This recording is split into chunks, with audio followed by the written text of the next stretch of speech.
Hello friends, இன்றைக்கி நம்ம புழுங்கல் அரிசியில் எப்படி இடியாப்பம் பண்ணுறதுன்னு பார்க்க போகிறோம். இன்றைக்கி நான் 2 கப் புழுங்கல் அரிசி எடுத்திருக்கேன். இதை நல்லா வாஷ் பண்ணிவிட்டு ஒரு 2லேருந்து 3 மணி நேரம் ஊற வச்சுக்கலாம்.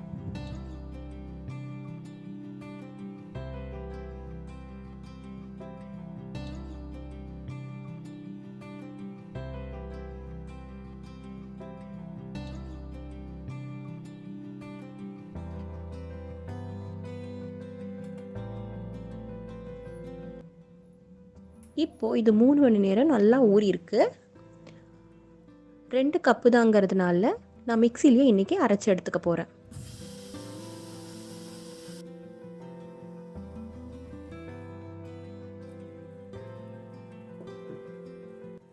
இப்படி நல்லா பேஸ்ட் மாதிரி அரைச்சி எடுத்துக்கலாம். நல்லா ஃபைன் பேஸ்ட்டாக இருந்தால் இடியாப்பம் ஈஸியாக பிழிய முடியும்.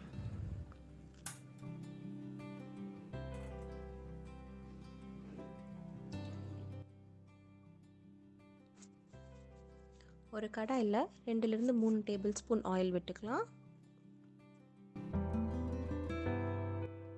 ஆயிலை இப்படி எல்லா சைட்ஸும் நல்லா ஸ்ப்ரெட் பண்ணி விட்டுக்கலாம்.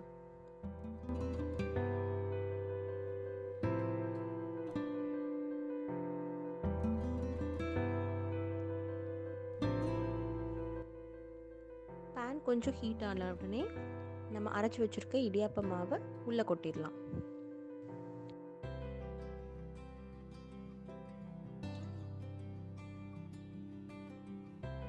மாவில் கொஞ்சம் தண்ணி அதிகமாகிடுச்சுனாலும் ப்ராப்ளம் இல்லை ஃப்ரெண்ட்ஸ். நம்ம அதை கிண்ட போகிறதுனால கரெக்டான பதத்துக்கு வந்துடும்.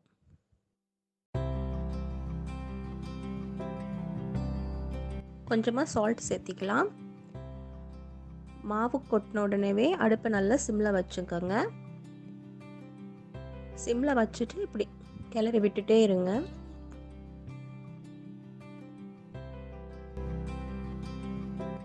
ஆயில் விட்டுருக்கிறதுனால சைட்ஸ் ஒட்டாமல் வரும்.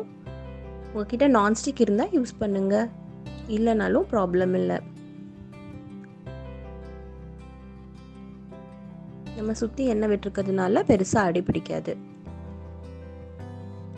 இன்றைக்கி நான் இதில் பச்சரிசி சேர்க்கவே இல்லை. உங்களுக்கு வேணும்னா பச்சரிசியும் புழுங்கலரிசியும் ஈக்குவல் ப்ரப்போர்ஷனில் எடுத்துக்கலாம்.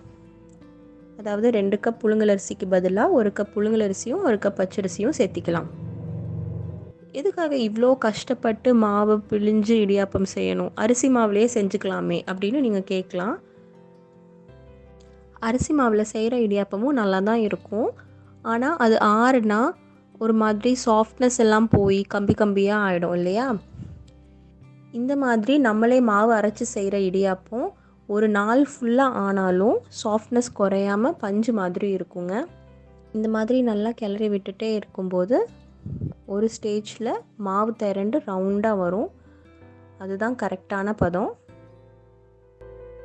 இப்போ நான் அடுப்பை ஆஃப் பண்ணிட்டேன். இது கொஞ்சமாக ஆறட்டும். அதுக்குள்ளே நம்ம முறுக்கு பிடியை ரெடி பண்ணிக்கலாம்.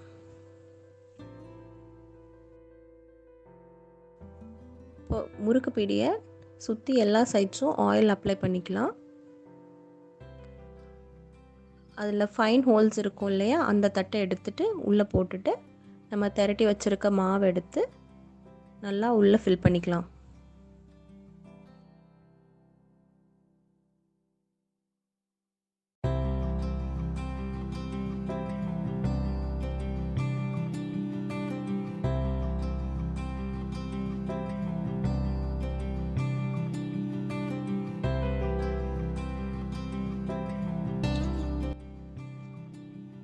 நான் இன்றைக்கி இட்லி தட்டில் ஒரு ஈர துணி வச்சு மேலே பிழிய போகிறேன்.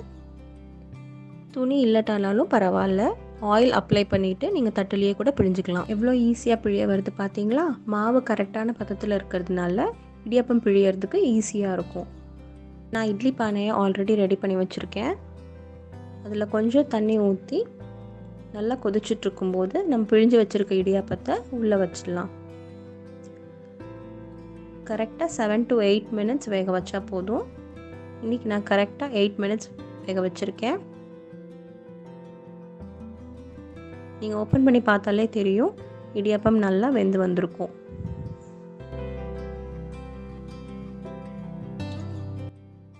இப்போ வேக வச்சுருக்க இடியாப்பத்தை நம்ம ஒரு பிளேட்டில் ட்ரான்ஸ்ஃபர் பண்ணிக்கலாம். நீங்கள் ஆயில் அப்ளை பண்ணியிருந்தீங்க அப்படின்னா ஒரு ஸ்பூன் வச்சு எடுத்தால் வந்துடும்.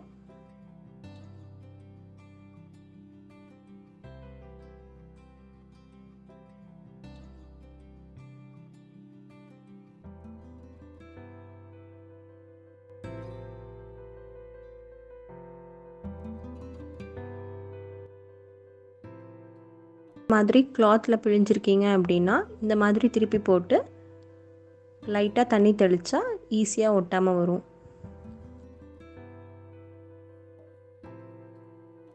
இங்கே பார்த்தீங்களா எப்படி துணியில் ஒட்டாமல் வந்திருக்குன்னு. அவ்வளோதான் ஃப்ரெண்ட்ஸ், நம்ம சாஃப்டான பஞ்சு போல் இடியாப்பம் ரெடி. இதுக்கு எல்லா குருமாவும் நல்லாயிருக்கும். இதில் வெறுமனே சுகரும் ஏலக்காயும் போட்டு சாப்பிட்டாலே செம்மையாக இருக்கும். ட்ரை பண்ணி பாருங்கள். பிடிச்சிருந்தா கமெண்ட் பண்ணுங்கள். மறக்காமல் லைக், ஷேர் அண்ட் சப்ஸ்கிரைப் பண்ணிடுங்க.